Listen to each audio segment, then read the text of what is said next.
Market లో invest చేసి మీ డబ్బులు డబుల్ చేసుకోవాలనుకుంటున్నారా? విజయవాడలో జరిగే సుందరరామిరెడ్డి గారి లైవ్ సెమినార్ కి అటెండ్ అవ్వండి. సుమన్ టీవీ ప్రేక్షకులకి నాగరగు నమస్కారాలు. సమాజంలో రుగ్మతలు పెరిగిపోతున్న నేపథ్యంలో అంటే ఆ రుగ్మతలు ఏ స్థాయికి వెళ్తున్నాయి అంటే మనిషిని మనిషి చంపుకోవటం అనే స్థాయి పక్కన పెట్టి, కాల్చుకోవటం అనేది పక్కన పెట్టి, చివరికి ఒక స్త్రీని మానభంగం చేసి అతి పైశాచికంగా చంపిన ఉదంతాలు భారతదేశంలో కోకొల్లలు. వెలుగులోకి వచ్చిన విషయాలు వాటికి ప్రాధాన్యత సంతరించుకుంటున్నాయి. వెలుగులోకి రాని అత్యాచారాలు, హత్యలు ఎన్నో ఉన్నాయి, కొన్ని లక్షల్లో ఉన్నాయి. ఇటీవల కాలంలో అంటే పోయిన వారంలో కలకట్టాలో సంజయ్ కేసును పరిగణలో తీసుకుంటే అన్ని రకాల ఎవిడెన్సులు, సైంటిఫిక్, టెక్నికల్, మెడికల్ ఎవిడెన్సెస్ అన్నీ దొరికి అతనికి ఉరిశిక్ష వేయటం జరిగింది. చాలా అభినందనీయం. ఎందుకంటే తక్కువ కాలంలోనే అంటే వితిన్ 6 months స్పాన్ ఆఫ్ టైంలోనే కేసు నిజ నిర్ధారణ చేసుకొని వాడికి సిల్దా కోర్టు శిక్ష వేయటం జరిగింది. కానీ దాంతో సాటిస్ఫై కానీ చాలామంది మెంబర్స్ ఇంక్లూడింగ్ ఫ్యామిలీ మెంబర్స్ వీడికి యావజ్జీవ ఖైదీ కాదు, వీడికి ఉరిశిక్ష వేయాలని డిమాండ్ చేయడం జరిగింది. అలాగే మమతా బెనర్జీ సర్కారు కూడా హైకోర్టును ఆశ్రయించి దాన్ని ఉరిశిక్షగా కన్సిడర్ చేయమంది. ఇక్కడ గమనించాల్సింది ఏంటంటే ఉరిశిక్ష వేస్తే వాడు స్పాట్లో అదే రోజు చచ్చిపోతాడు. వాడికి పెయిన్ తెలీదు. అంటే అమ్మాయి పడ్డ బాధ కానీ, అంటే బాధితురాలు పడిన ఆవేదన కానీ, బాధ కానీ, ఆ మెంటల్ ఫిజికల్ టార్చర్ కానీ వాడికి తెలియదు. వీడు హ్యాపీగా స్పాట్లో చనిపోతాడు. అంటే ఈ సందర్భంలో ఒక పరిగణలోకి తీసుకుంటే ఒక ముఖ్యమైన కేసు విషయాన్ని, వరంగల్లో 9 నెలల చిన్న పాపని వాడు అతి పైశాచికంగా రేప్ చేసి చంపేసినప్పుడు వాడికి ఉరిశిక్ష విధించింది కోర్టు. కోర్టు ఉరిశిక్ష విధిస్తే చాలామంది దాన్ని హర్షించారు. ఆ తర్వాత వాడు అప్పీల్కి వెళ్ళాడు. అప్పీల్కి వెళ్తే హైకోర్టు ఆ యావజ్జీవ అంటే ఆ ఉరిశిక్షని యావజ్జీవ కారాగార శిక్షగా మార్చి ఏ కోర్టు వీడికి బెయిల్ ఇవ్వద్దు, లాస్ట్ మినిట్ వరకు వీడి జైల్లోనే ఉండాలి అనే ఒక తీర్పుని మాడిఫై చేసింది. కొంతమంది హర్షించిన వాళ్ళు ఉన్నారు, ఉరిశిక్షని తీసేశారు అనేవాళ్ళు ఉన్నారు. కానీ ఇక్కడ గమనించాల్సింది ఏంటంటే ఉరిశిక్ష డిస్ట్రిక్ట్ కోర్టు కానీ, అంటే సెషన్స్ కోర్టు కానీ, హైకోర్టు కానీ విధిస్తే అది రూపాంతరాలు చెందుతూ ఉరిశిక్షని క్షమాభిక్ష పెట్టే వరకు వెళ్ళచ్చు.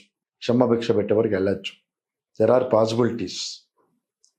అంటే అఫ్కోర్స్ ఉరిశిక్షని ఉరి రద్దు చేస్తూ యావజ్జీవ కారాగార శిక్షగా వీడిని ఉంచండి అనే తీర్పు కూడా సుప్రీంకోర్టు కానీ, ప్రెసిడెంట్ ఆఫ్ ఇండియా కానీ క్షమాభిక్ష పెట్టే సమయంలో ఆ వెసులుబాటు కల్పించే అధికారం వాళ్ళకు ఉన్నది. అంటే ఒక రకంగా అంటే నా ఉద్దేశంలో వాడిని ఉరిశిక్ష అని మెంటల్గా వాడిని టార్చర్ చేస్తూ వాడు సుప్రీంకోర్టులో ఎదురుగా క్షమాభిక్ష కేసుకున్నప్పుడు అప్పుడు వాడికి క్షమాభిక్ష కన్సిడర్ చేస్తే అది కొంత వెసులుబాటుగా ఉండేదని నా అనుభవంలో నేను అనుకుంటున్నాను. ఎందుకంటే ఎప్పుడైతే వీడికి యావజ్జీవ కారాగార శిక్షను వేశాడో వాడికి అంత పెయిన్ఫుల్గా ఉండదు. వాడు దాన్ని హ్యాపీగా తీసేసుకుంటాడు. సరే ఓ 10 ఏళ్ళు అయిపోయిన తర్వాత చూద్దాం అంటే రెమిషన్ అని వస్తుందేమో చూద్దాం. ఆఫ్ కోర్స్ ఇలాంటి కేసులో రెమిషన్ రాదు. వాడు అనుకుంటాడు అంటే psychologically heal become all right, not stable, heal become a little bit all right. Next appeal చేసుకున్నప్పుడు అదే కన్ఫర్మ్ చేస్తుంది. ఎందుకంటే ట్రయల్ కోర్టు అన్ని రకాల ఎవిడెన్స్ని పరిగణలో తీసుకొని వాడికి లైఫ్ కన్విక్షన్ ఇవ్వడం జరిగింది. కాబట్టి పైకి వెళ్తున్న కొద్దీ అవి కన్ఫర్మ్ అవుతాయి తప్పితే there is no flexibility in the judgment. But ఇంత స్పీడీ రెమెడీస్ మిగతా వాళ్ళకి జరుగుతున్నప్పుడు అంటే పోక్సో కేసులు కావచ్చు, చాలా చిన్న పిల్లలు పోక్సో కేసులో బలిగా పడుతున్నారు, చనిపోతున్నారు కూడా. వాళ్ళ కేసుల్లో ఈ స్పీడీ ట్రయల్ జరగట్లేదు. అలాగే రేప్ కేసుల్లో కూడా స్పీడీ ట్రయల్ జరగట్లేదు. అంటే ర్యాండమ్గా చూసుకుంటే ఎక్కడైతే సోషల్ అంటే సొసైటీయల్ ఇన్ఫ్లుయెన్స్ అయిన కేసులు చాలా తొందరగా డిసైడ్ అవుతున్నాయి, వాడికి శిక్షలు పడుతున్నాయి. శిక్షలు పడుతున్నాయి అంటే బేస్డ్ ఆన్ ఎవిడెన్స్ ఓన్లీ శిక్షలు పడుతున్నాయి. అలాగే కనీసం నాకు తెలిసి ఇప్పటికీ ఈ రోజుకి 3-4 ఏళ్ల నుంచి పెండింగ్ ఉన్న రేప్ కేసులు, పోక్సో కేసులు కూడా ఉన్నాయి అంటంలో దేర్ ఇస్ నో సర్ప్రైజ్. అంటే ఇన్సిడెంట్ జరిగినప్పటి నుంచి ఈ రోజు వరకు ప్రామాణికంగా తీసుకుంటే still cases are under trial. అంటే ఈ కాలయాపన వల్ల ఎవిడెన్స్లు ఎస్టాబ్లిష్ చేయడం ఇబ్బంది అవుతుంది. అంటే దీనిలో medical evidence, technical evidence change అవ్వదు. FSL reports, other medical reports అవన్నీ అవైలబుల్ ఉంటాయి. కానీ ఈ విట్నెసెస్ స్టేట్మెంట్స్, అంటే ఆ సర్కమ్స్టెన్షియల్ విట్నెసెస్ స్టేట్మెంట్స్లో మనుషులు మే ఆర్ మే నాట్ అవైలబుల్. ఈ యొక్క పరిస్థితి అయితే ఉన్నది. బట్ న్యాయస్థానాల షార్టేజీ, పబ్లిక్ ప్రాసిక్యూటర్ల షార్టేజీ, అంటే ఈరోజు తెలంగాణలో ప్రామాణికంగా తీసుకుంటే రెగ్యులర్ పబ్లిక్ ప్రాసిక్యూటర్లు చాలా తక్కువ కోర్టులో ఉన్నారు. అంతా టర్మ్ పబ్లిక్ ప్రాసిక్యూటర్లు. సో అకౌంటబిలిటీ ఉండదు. టర్మ్ పబ్లిక్ ప్రాసిక్యూటర్ ఏదో 2-3 ఏళ్ల టర్మ్ ఉంటుంది, వాళ్ళ పని వాళ్ళు చేస్తారు, వాళ్ళు వెళ్ళిపోతారు. అకౌంటబిలిటీ ఉండదు. అంటే రకరకాల డే టు డే అడ్మినిస్ట్రేషన్లో ఉన్న ఇబ్బందులే ఈ నేరస్తులకి వెసులుబాటు అవుతున్నాయి. సిల్దా కోర్టు సంజయ్ కేసుని 6 నెలల్లో ముగించింది అంటే డే టు డే బేసిస్ మీద చాలా ఫాస్ట్గా వేరే కేసులు అవి పెట్టుకోకుండా ఆ కేసు నడిపించింది. మన రెగ్యులర్ కోర్టుతో చూసుకుంటే ఈ కాల్ వర్క్ అనే విధానమే 12 వరకు నడుస్తుంది. ఆ తర్వాత విట్నెస్లు రెగ్యులర్ రాకపోవచ్చు. విట్నెస్లు రాకపోవటం వల్ల కూడా కేసు వాయిదా పడుతుంది. ఒక్కోసారి పంచ్ విట్నెస్లు, ఆ ఇన్సిడెంట్ జరిగినప్పుడు ఉన్న విట్నెస్లు కూడా అవైలబుల్లో ఉండకపోవచ్చు.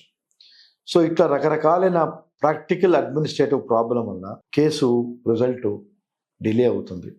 అందుకే there is a settled proverb, justice delayed is justice denied.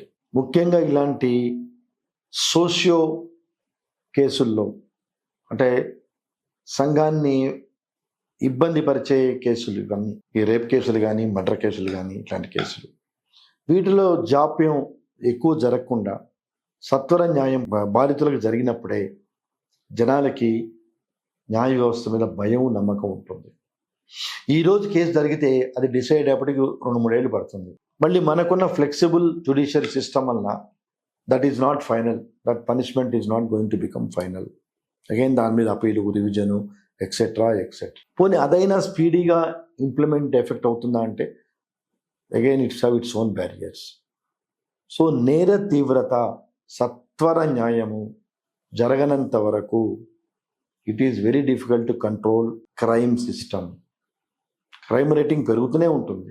ఒక న్యాయ వ్యవస్థలున్నా, పోలీసులున్నా, అంటే ఇక్కడ సిస్టమ్ ఎలా ఉందంటే రెడ్ హ్యాండెడ్గా నిందితుడు దొరికినా మళ్ళీ వాడిని ఎగ్జామిన్ చేసి, ఇన్వెస్టిగేషన్ చేసి, ఛార్జ్ షీట్ వేసి, ట్రయల్ నడిపించి, సాక్షుల్ని ప్రవేశపెట్టి, ఇంత పెద్ద ప్రాసెస్ నడిపించేంత వరకు వాడిని దోషిగా నిర్ధారణపరిచే వెసులుబాటు న్యాయస్థానాలకు లేదు.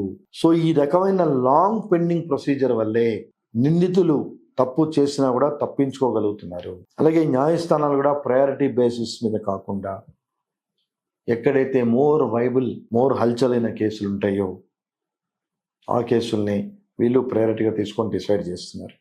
అంటే 100 కేసులు పెండింగ్ ఉంటే నాట్ ఈవెన్ 10 కేసులు కూడా న్యాయ వ్యవస్థ సత్వరంగా డిసైడ్ చేయలేకపోతున్నది. ఇది ఒక భాగం అయితే, ఉన్నత చదువులు చదువుకున్న వాళ్ళలో కూడా ఈ పైశాచికత్వం అనేది పెరిగిపోతుంది. ఇప్పుడు ఎవరో లేబర్ చేశారు, ఇల్లిటరేట్ చేశాడు, ఇలాంటి పోక్సో కేసులు, రేప్ కేసులు అంటే అర్థం ఉంది. మెడిసిన్ చదువుకున్న, హౌస్ సర్జన్ చేస్తున్న పిల్లలు, నిందితురాలు హౌస్ సర్జనే, నిందితుడు సంజయ్ హౌస్ సర్జనే. అంటే ఇంత పెద్ద చదువులు చదువుకొని కూడా ఇలాంటి పైశాచికమైన చర్యలకు వీళ్ళు పాల్పడుతున్నారు అంటే రేపటి రోజున వీళ్ళు డాక్టర్లుగా సొసైటీకి ఏ రకమైన సేవలు అందిస్తారని గమనించారు. అంటే మానసిక రుగ్మతలకి ఒక బ్యారియర్స్, ప్లాట్ఫామ్ అంటూ ఏం ఉండదు. చిన్నవారి దగ్గర నుంచి ప్రపంచంలో పెద్ద స్థాయి వరకు ఆ రుగ్మతలు ట్రాన్స్ఫార్మ్ అవుతూనే ఉంటాయి. కానీ కొన్నిసార్లు వాళ్ళ బ్యాక్గ్రౌండ్ని బట్టి వాళ్ళు చేసే పనిని వాళ్ళు బేరీ చేస్తారు. అంటే ఈ సంజయ్ కేసు పోలీసులకి, న్యాయ వ్యవస్థకి ఒక ఎగ్జాంపుల్ లాగా ఒక 7 monthsలో దీన్ని డిసైడ్ చేయగలిగారు. అంటే అన్ని కేసులు మనం అంతే స్పీడీ ట్రయల్ చేసి ఎందుకు ఎండ్ రిజల్ట్ తేలేము అని ఒక సోషల్ రెస్పాన్సిబిలిటీ ఫీల్ అయినప్పుడే సొసైటీలో నేరం చేయడానికి భయపడతారు. ఈరోజు నేరం చేయడానికి సొసైటీలో ఎవ్వరికీ భయం లేదు, వెరీ ఓపెన్. బ్యాంకు లూటీలు చేసుకోవచ్చు, మర్డర్లు చేసుకోవచ్చు, ఏవైనా అనైతికమైన చర్యలు చేసుకోవచ్చు. ఎందుకు చేసుకోవచ్చు అంటే నేర తీవ్రత తొందరగా ఇంప్లిమెంటేషన్ జరగదు. నేరం జరిగినంత స్పీడ్గా ఛార్జ్ షీట్ వేయటమే జరగదు. Filing charge sheet it self taking its own time. So వాడు కూల్గా ఎప్పుడో ట్రయల్కి వస్తుంది, 2-3 ఏళ్ళు ట్రయల్ నడుస్తుంది. ఈ లోపల కొన్ని ఎవిడెన్స్లు ఉండొచ్చు, ఉండకపోవచ్చు. పోలీసులు ఎంత కష్టపడి ఎఫర్ట్స్ పెట్టినా at last accused may be acquitted. So న్యాయ వ్యవస్థ, సత్వర న్యాయము అందరికీ జరగాలి అంటే there must be speedy trial. అందుకే చాలాసార్లు చెప్తుంటారు, all are not equal before law, but the system is all are before law, all are equal before law, but in fact in practical all are not equal before law. గత 3-4 నెలలుగా మనం చూస్తున్న సొసైటీలో ఉన్నతమైన కేసుల పరంపరే ఈ విషయాన్ని ధృవీకరిస్తుంది. ఏమని? All are not equal before law అనేది. సో సొసైటీలో భాగస్వాములైన మనం మన వంతు కర్తవ్యంగా మన నోటీస్కి వచ్చిన కేసులు వీలైనంతవరకు స్పీడీ ట్రయల్ జరగాలని, శిక్షలు తగ్గడానికి మన వంతు కంట్రిబ్యూషన్ కూడా మనం చేయాలని యాజ్ అ రెస్పాన్సిబుల్ సిటిజన్ నేను కోరుకుంటూ, ఇలాంటి తప్పులు చేసేది ఎవరో కాదు, ఇర్రెస్పెక్ట్ ఆఫ్ ఏజ్. కాబట్టి as a disciplined and responsible parents మనం కూడా మన పిల్లల్ని జాగ్రత్తగా చూసుకుంటూ, వాళ్ళ బాగోగులు గమనిస్తూ, వాళ్ళ మూమెంట్ గమనిస్తూ, వీళ్ళంతవరకు మన పిల్లలు చెడ్డదారిలో పోకుండా ఉండటానికి మన వంతు మనం ప్రయత్నం చేసి let us be a good Samaritans for the society. నమస్కారం.